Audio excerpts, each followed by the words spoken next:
Welcome to Thanjavur maths. இந்த வீடியோவில் நம்ம பார்க்க போகிறது காம்போசிஷன் ஆஃப் ஃபங்க்ஷன்ஸும் இன்வெர்டபிள் ஃபங்க்ஷன்ஸும் பார்க்க போகிறோம்.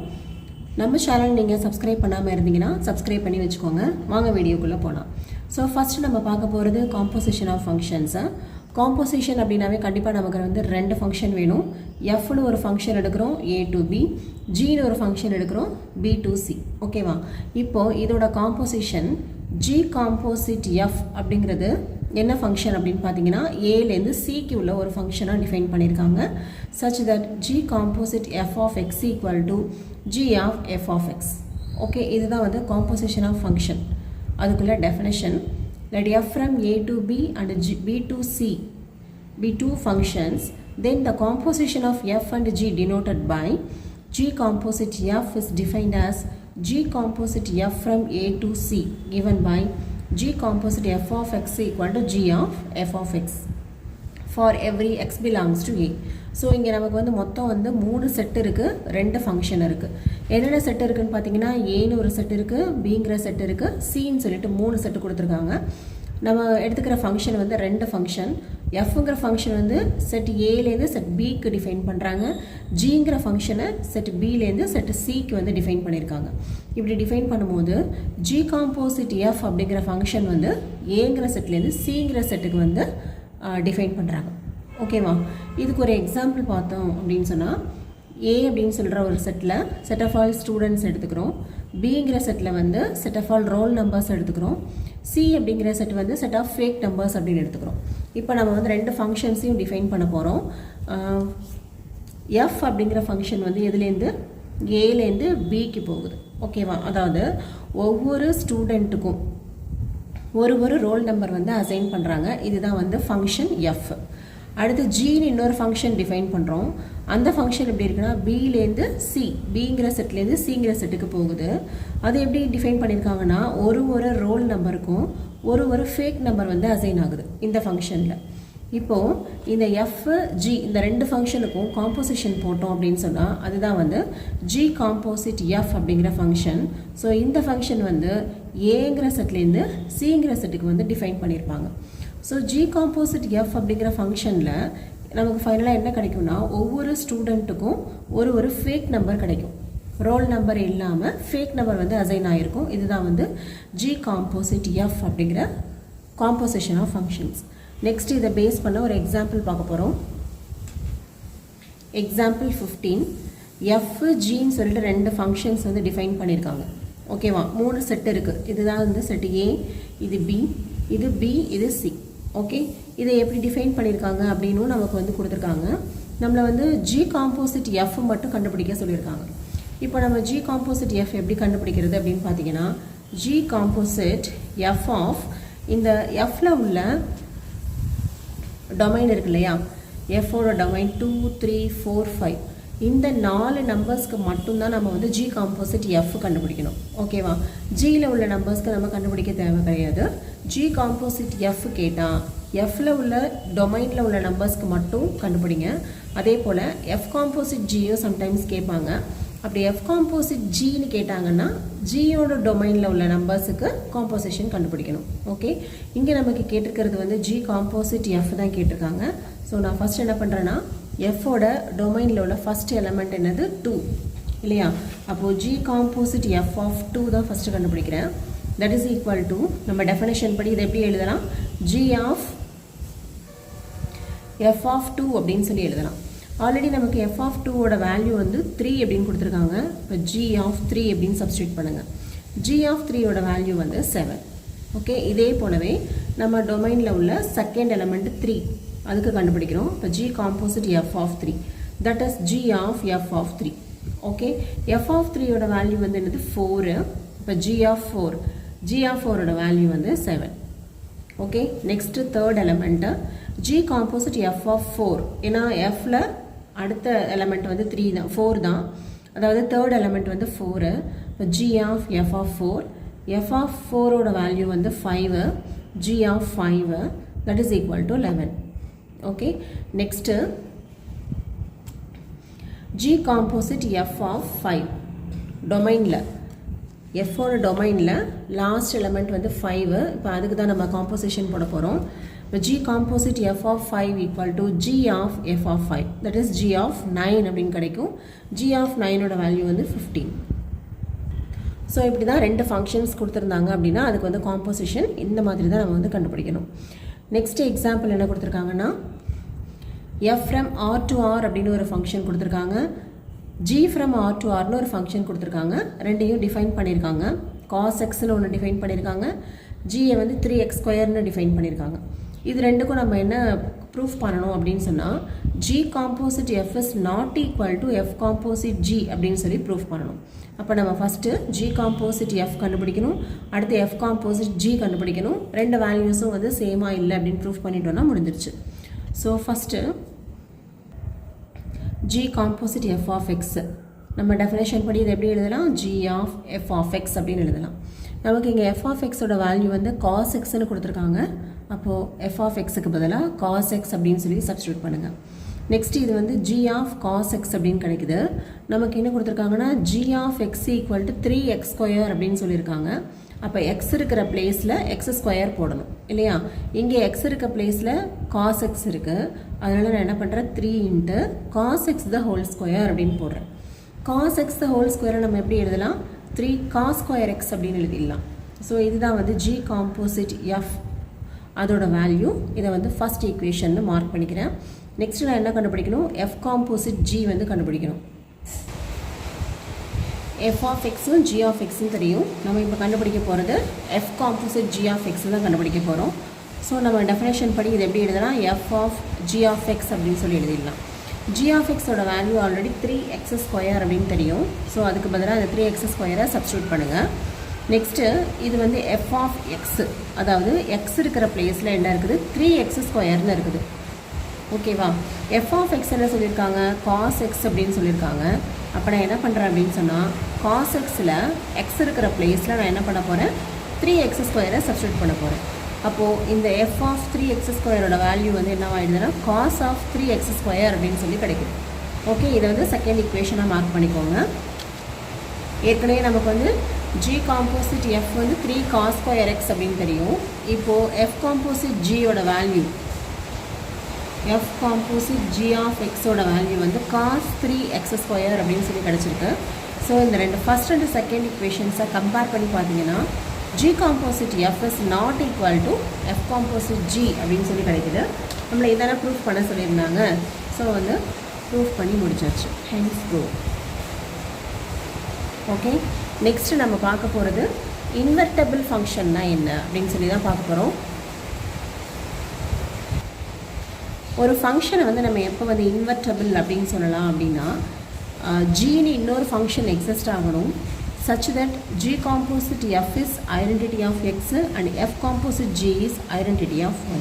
அதாவது டெஃபினேஷன் படி பார்த்தீங்கன்னா a function f from x to y is said to be invertible if there exists a function g from y to x such that g composite f equal to identity of x and f composite g equal to identity of y.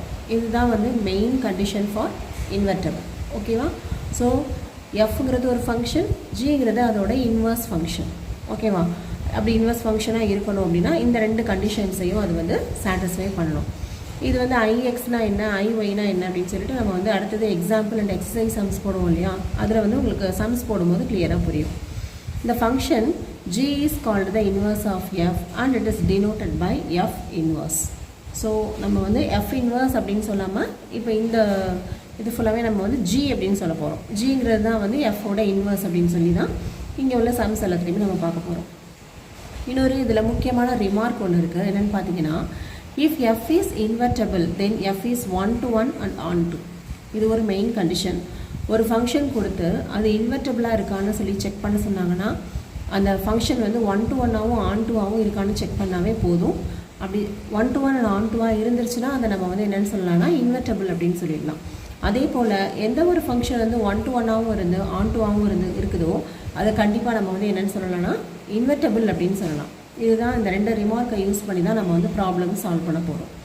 Next நம்ம பார்க்க போகிறது example 17. So F from n to y அப்படின்னு சொல்லிட்டு ஒரு function கொடுத்துருக்காங்க. f of x equal to 4x plus 3 அப்படின்னு சொல்லிட்டு next இதில் ஒய் என்னங்கிறது நமக்கு நேச்சுரல் நம்பர்ஸ்ன்னு தெரியும்.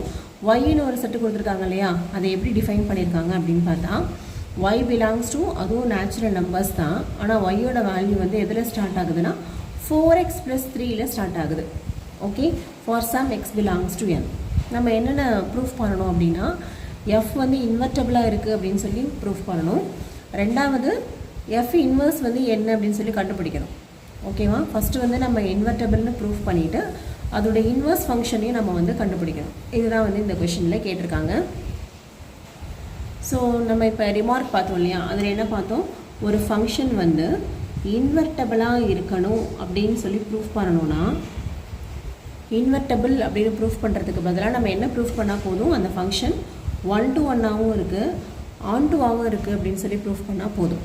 இங்கே நமக்கு வந்து கொடுத்துருக்குற ஃபங்க்ஷன் வந்து என்னென்னு பார்த்தீங்கன்னா f from n to y, f from n to y அப்படின்னு சொல்லிட்டு தான் ஃபங்க்ஷன் கொடுத்துருக்காங்க.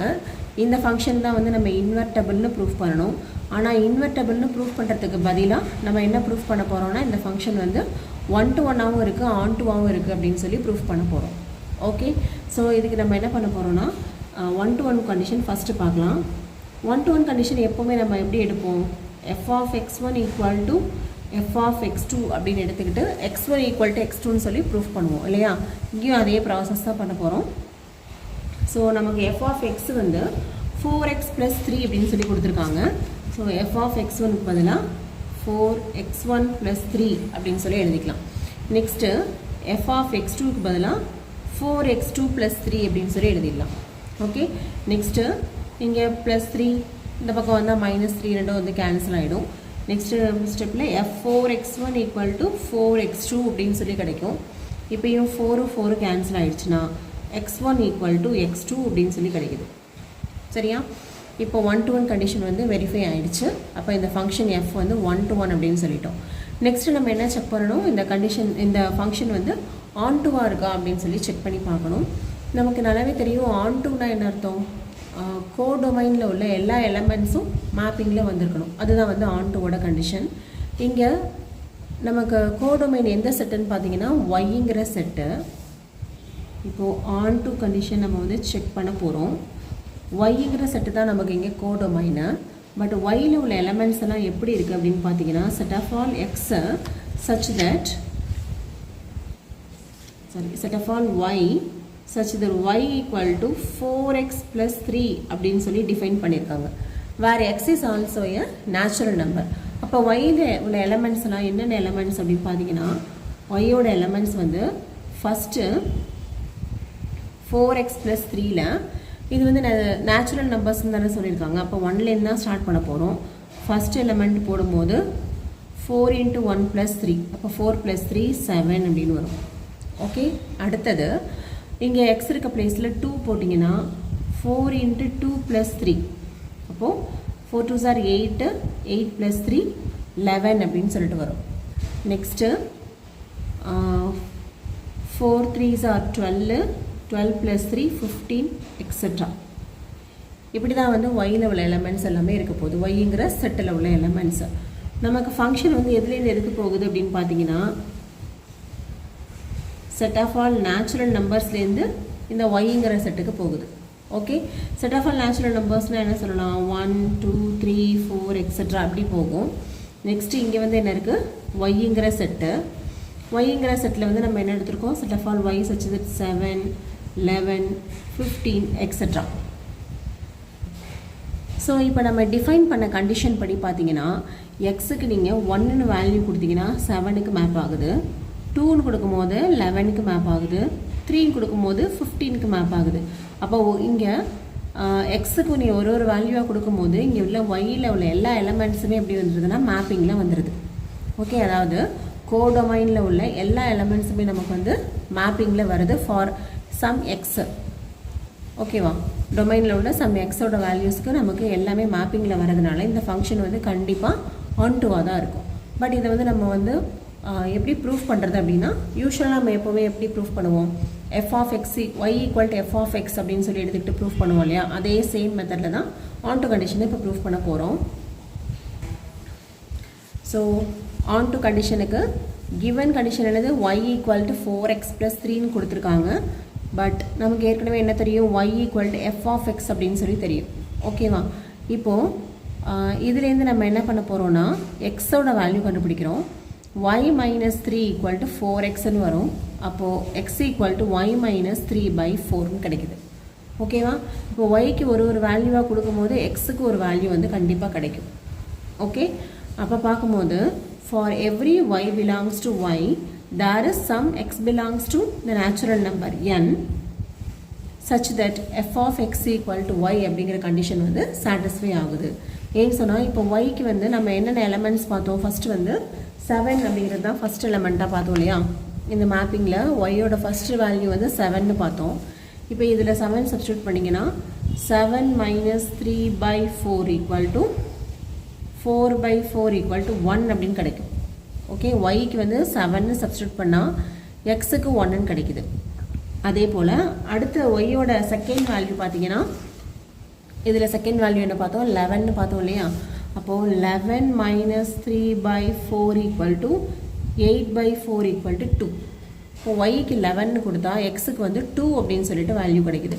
இதே போல் நம்ம கோடொமைனில் உள்ள ஒய்யோட ஒவ்வொரு எலமெண்ட்ஸுக்கும் வேல்யூஸ் கொடுக்க நமக்கு இங்கே டொமைனில் ஏதோ ஒரு ப்ரீ இமேஜ் கண்டிப்பாக இருக்குது.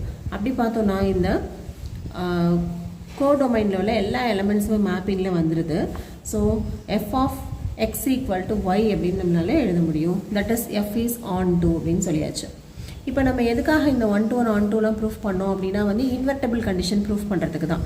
இப்போ இந்த ஃபங்க்ஷன் வந்து 1 to 1ஆகவும் இருக்குது, ஆன் 2ஆகவும் இருக்கிறதுனால கண்டிப்பாக அது வந்து இன்வெர்டபிள் அப்படின்னு எழுதிடலாம். ஸோ ஃபஸ்ட்டு கண்டிஷன் வந்து நம்ம ப்ரூஃப் பண்ணியாச்சு. நெக்ஸ்ட் நம்மக்கிட்ட என்ன கேட்டிருந்தாங்க அப்படின்னு சொன்னால் இன்வர்ஸ் கண்டுபிடிக்க சொல்லி கேட்டிருந்தாங்க. நெக்ஸ்ட் நமக்கு இந்த ஃபங்க்ஷனோட இன்வர்ஸ் கண்டுபிடிக்க சொல்லியிருக்காங்க. அதுக்கு நம்ம ஜென்ரலாக இன்வர்ஸ்னால் என்னன்னு சொல்லி ஃபஸ்ட்டு பார்த்துட்டு அதுக்கப்புறமா ஃபங்க்ஷனில் என்ன இன்வர்ஸ் அப்படின்னு சொல்லி பார்க்கலாம். நமக்கு ஜென்ரலாகவே என்னென்ன தெரியும், அடிட்டிவில் இன்வர்ஸ் தெரியும், மல்டிப்ளிகேட்டிவ் இன்வர்ஸ் தெரியும். ஓகே, 2ஓட இன்வர்ஸ் வந்து -2 அப்படின்னு சொல்லுவோம். அதே போல் -3யோட இன்வர்ஸ் வந்து +3 அப்படின்னு சொல்லுவோம். ஏன்னு சொன்னால் இது ரெண்டையும் ஆட் பண்ணும்போது 0ங்கிற ஐடென்டிட்டி கிடைக்குது. அதே போல் இங்கே இதை ஆட் பண்ணும்போது 0ங்கிற ஐடென்டிட்டி கிடைக்குது. ஓகே, அதே போல் மல்டிப்ளிகேட்டிவ் இன்வர்ஸ் அப்படின்னு சொல்லும்போது 2ஓட இன்வர்ஸ் வந்து 1/2 அப்படின்னு சொல்லுவோம். 3யோட இன்வர்ஸ் வந்து 1/3 அப்படின்னு சொல்லுவோம். ஏன்னு சொன்னால் இது ரெண்டையும் மல்டிப்ளை பண்ணும்போது 1 அப்படிங்கிற மல்டிப்ளிகேட்டிவ் ஐடென்டிட்டி கிடைக்குது. ஓகேவா? எப்போ வந்து ஒரு நம்பரை இன்னொரு நம்பரோட இன்வர்ஸ்னு சொல்லுவோமோ அதை ஆட் பண்ணும் போதோ இல்லை மல்டிப்ளை பண்ணும் போதோ நமக்கு வந்து ஐடென்டிட்டி கிடைக்கணும். ஸோ அதே கான்செப்ட் தான் நம்ம இங்கே இந்த ஃபங்க்ஷன்ஸ்க்கும் யூஸ் பண்ண போகிறோம். நமக்கு ஏற்கனவே எஃப்னு சொல்லிட்டு ஒரு ஃபங்க்ஷன் கொடுத்துருக்காங்க, ஏலேருந்து பிக்கு போகிற ஒரு ஃபங்க்ஷன். ஓகேவா? இப்போ இதுக்கு எஃப் இன்வர்ஸுங்கிறது இதோட இன்வர்ஸாக இருக்கணும்னா என்ன அர்த்தம், இந்த எஃப்ஐயும் எஃப் இன்வர்ஸையும் மல்டிப்ளை பண்ணும்போது. பட் இங்கே வந்து நமக்கு வந்து மல்டிப்ளை பண்ண முடியாது, மல்டிப்ளைக்கு பதிலாக காம்போசிஷன் எடுத்துக்கிறோம். ஓகேவா? எஃப்க்கும் எஃப் இன்வர்ஸுக்கும் காம்போசிஷன் போடும்போது நமக்கு என்ன கிடைக்கணும், ஐடென்டிட்டி கிடைக்கணும். அப்போ ஐடென்டிட்டி கிடச்சிருச்சுன்னா எஃப் இன்வர்ஸை வந்து எஃப்போட இன்வர்ஸ் அப்படின்னு கண்டிப்பாக சொல்லலாம். ஓகேவா? ஏன்னா இது வந்து இங்கே 2 மாதிரி, இது 1/2 மாதிரி. இப்போ ரெண்டையும் மல்டிப்ளை பண்ணும்போது நமக்கு ஐடென்டிட்டி 1ன்னு கிடச்சா தானே 1/2 வந்து 2ஓட இன்வர்ஸ்ன்னு சொல்ல முடியும். அதே கான்செப்ட் தான் இங்கே ஃபங்க்ஷனுக்கு யூஸ் பண்ணுறோம். பட் ஃபங்க்ஷனில் நம்ம வந்து மல்டிப்ளிகேஷன் அடிஷன்லாம் யூஸ் பண்ண முடியாது. ஸோ காம்போசிஷன் தான் யூஸ் பண்ண முடியும். அப்போ நம்ம என்ன ப்ரூஃப் பண்ணணும், எஃப் காம்போசிட் எஃப் இன்வர்ஸ் வந்து ஐடென்டிட்டி அப்படின்னு சொல்லி ப்ரூஃப் பண்ணணும். நம்ம எப்போவுமே இந்த எஃப் இன்வர்ஸை என்னென்னு தான் எடுப்போம்னா ஜி அப்படிங்கிற ஃபங்க்ஷனை தான் டினோட் பண்ணுவோம். ஸோ இங்கே நம்ம என்ன ப்ரூஃப் பண்ணணும்னா F composite G equal to identity and G composite F equal to ஐடென்டிட்டியாக வருதுன்னு சொல்லி ப்ரூஃப் பண்ணணும். ஓகேவா? இப்போது ஜியில் முடிகிறதுனால இதோட ஐடென்டிட்டி ஒய், ஜியோட ஐடென்டிட்டி இங்கே வரணும். இது எஃப்பில் முடிகிறதுனால இதோட ஐடென்டிட்டி வந்து எக்ஸ், ஐடென்டிட்டி ஆஃப் எஃப்னு வரணும். So F composite G equal to ஐஒய் and G composite F equal to ix. இந்த ரெண்டு கண்டிஷன்ஸும் நம்ம ப்ரூஃப் பண்ணிட்டோன்னா இந்த ஜிங்கிற ஃபங்க்ஷன் தான் வந்து எஃப்போட இன்வர்ஸ்ன்னு சொல்லிடலாம். ஏன்னா நம்ம இப்போ எஃப்போட இன்வர்ஸ் தான் கண்டுபிடிக்க போகிறோம். ஓகேவா? ஸோ நான் ஃபஸ்ட் என்ன ஃபைண்ட் அவுட் பண்ணணும்னா எஃப் இன்வர்ஸ் தான் ஃபைண்ட் அவுட் பண்ணணும். அதை தான் நம்ம வந்து ஜி அப்படின்னு சொல்லுவோம். இப்போ நானாகவே அந்த ஃபங்க்ஷனை வந்து டிஃபைன் பண்ணிக்கிறேன். நமக்கு எஃப்ங்கிற ஃபங்க்ஷன் வந்து என்லேருந்து ஒய்க்கு தானே போகுது. அவங்க கொடுத்துருந்தது கிவன் கண்டிஷன் வந்து f is a function from n to y அப்படின்னு சொல்லியிருந்தாங்க. அப்போ அதோட இன்வர்ஸ் வந்து நம்ம எப்படி டிஃபைன் பண்ணிக்கலாம், என்லேருந்து ஒய்க்கு வந்து ஒய்லேருந்து எண்ணுக்கு வந்து நம்ம டிஃபைன் பண்ணிக்கலாம். எப்படி டிஃபைன் பண்ணியிருக்கோம், such that g of y equal to x அப்படின்னு சொல்லி டிஃபைன் பண்ணியிருக்கோம். நமக்கு ஏற்கனவே இந்த எக்ஸோட வேல்யூ வந்து தெரியும் இல்லையா. இப்போ தானே இந்த ஆன் டு கண்டிஷனில் கண்டுபிடிச்சோம் எக்ஸோட வேல்யூ. அந்த எக்ஸோட வேல்யூ y மைனஸ் 3/4 அப்படியே இங்கே சப்ஸ்டியூட் பண்ணிக்கிறோம். அப்போ ஜி ஆஃப் ஒய்க்கு நமக்கு வந்து வேல்யூ கிடச்சிருச்சு. ஏற்கனவே நமக்கு எஃப் ஆஃப் எக்ஸுக்கு 4x + 3 அப்படின்னு சொல்லிட்டு தெரியும். இது ரெண்டுத்தையும் யூஸ் பண்ணி F composite G and G composite F வந்து கண்டுபிடிக்க போகிறோம். ஓகே, ஸோ ஃபஸ்ட்டு நான் என்ன கண்டுபிடிக்கிறேன்னா G composite F of X கண்டுபிடிக்கிறேன். அப்போது ஜி ஆஃப் எஃப் ஆஃப் எக்ஸ்னு எழுதிக்கலாம். எஃப் ஆஃப் எக்ஸோட வேல்யூ நமக்கு வந்து ஏற்கனவே 4x + 3ன்னு சொல்லியிருக்காங்க. ஸோ அதை சப்ஸ்டியூட் பண்ணுங்கள். இப்போ ஜி ஆஃப் 4x + 3 அப்படின்னு சொல்லி கிடைக்குது. இங்கே ஜி ஆஃப் ஒய் வந்து நமக்கு என்ன சொல்லியிருக்கோம் ஏற்கனவே, இப்போ டிஃபைன் பண்ணோம் இல்லையா, y மைனஸ் 3/4 அப்படின்னு சொல்லி டிஃபைன் பண்ணோம். அதாவது இங்கே எனக்கு y இருக்கிற பிளேஸில் 4x + 3 இருக்குது. அதனால் நானும் இங்கே y இருக்கிற பிளேஸில் 4x + 3 போட்டுட்டு ரிமைனிங் உள்ள -3 / 4 போட்டுக்கிறேன். ஓகே, +3 -3 கேன்சல் ஆகிடும், 4 கேன்சல் ஆகிடும், எக்ஸ் மட்டும்தான் கிடைக்கும். ஓகேவா, எக்ஸுங்கிறது எதில் உள்ள எலமெண்ட்டு, ஜென்ரலாக எக்ஸுங்கிறது எதோட எலமெண்ட்டுன்னு பார்த்தீங்கன்னா நேச்சுரல் நம்பரோட எலமெண்ட். அதாவது டொமைனில் உள்ளதோட எலமெண்ட்டை தான் நம்ம எக்ஸ்ன்னு சொல்லுவோம். கோடொமைனில் உள்ளதை வந்து எப்போவுமே ஒய் அப்படின்னு சொல்லுவோம். So G composite F of X equal to எக்ஸ்ன்னு கிடைக்குதா. இதை நான் என்னென்னு எழுதிக்கலாம் அப்படின்னா G composite F of X equal to IN அப்படின்னு எழுதிக்கலாம். That is identity of natural number அப்படின்னு எழுதிக்கலாம். ஓகே, இதை வந்து ஃபர்ஸ்ட் ஈக்குவேஷன் அப்படின்னு சொல்லி மார்க் பண்ணிக்கோங்க. ஓகேவா, நெக்ஸ்ட் நம்ம என்ன கண்டுபிடிக்க போகிறோம், f composite g of y கண்டுபிடிக்க போகிறோம். அப்போது f of g of y, g of y வந்து நம்ம ஏற்கனவே டிஃபைன் பண்ணபடி y மைனஸ் 3/4 அப்படின்னு சொல்லி போடலாம். இது வந்து எஃப் ஆஃப் எக்ஸ் அது மாதிரி தான் இருக்குது. இப்போ எஃப் ஆஃப் எக்ஸுக்கு பதிலாக நம்ம என்ன போடுவோம், 4x + 3ன்னு போடுவோம். இப்போ எனக்கு எக்ஸ் இருக்கிற பிளேஸில் என்ன இருக்குதுன்னா y மைனஸ் 3/4 இருக்குது. ஸோ அதை அப்படியே நான் சப்ஸ்டியூட் பண்ணுறேன். இப்போ இங்கே சப்ஸ்டியூட் பண்ணிங்க, 4x + 3ன்னு இருக்கா. அப்போ 4 × எக்ஸுக்கு பதிலாக y மைனஸ் 3/4 + 3 அப்படின்னு சொல்லி கிடைக்கும். ஓகே, இப்போ 4 கேன்சல் ஆகிடுது. This is equal to y minus 3 + 3. இதுவும் கேன்சல் ஆகிடுச்சுன்னா ரிமைனிங் வந்து y மட்டும்தான் கிடைக்கும். ஸோ நமக்கு என்ன கிடைக்குது, f composite g of y equal to identity of y அப்படின்னு எழுதலாம்.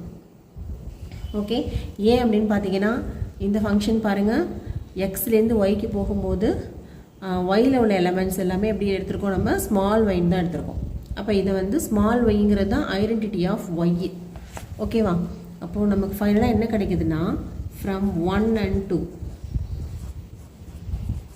ஃபர்ஸ்ட் அண்ட் செகண்ட் ஈக்குவேஷன்லேருந்து என்ன எழுதலாம், G composite F equal to IN and F composite G equal to IY அப்படின்னு சொல்லி ப்ரூஃப் பண்ணியாச்சு. இது மாதிரி வந்துருச்சுனாவே ஜிங்கிறத வந்து எஃபோட இன்வர்ஸ்ன்னு சொல்லலாம் அப்படின்னு சொல்லிட்டு நம்ம இன்வெர்டபிள் டெஃபினேஷனில் பார்த்தோம் இல்லையா, இந்த ரெண்டு கண்டிஷனுமே வந்து சாட்டிஸ்ஃபை ஆகிறதுனால g is the inverse of f அப்படின்னு சொல்லி நம்ம கண்டுபிடிச்சாச்சு. ஓகே, இதோட இந்த எக்ஸாம்பிள் சம்ஸ் எல்லாமே வந்து கம்ப்ளீட் ஆகுது. நம்மளோட நெக்ஸ்ட் வீடியோவில் மெஸ்லேனியஸ் எக்ஸாம்பிள்ஸ் அண்ட் எக்ஸசைஸ் சம்ஸ் வந்து பார்க்கலாம். நம்ம சேனலில் உங்களுக்கு பிடிச்சிருந்ததுன்னா லைக் பண்ணுங்கள், ஷேர் பண்ணுங்கள். தேங்க்யூ ஃபார் வாட்சிங்.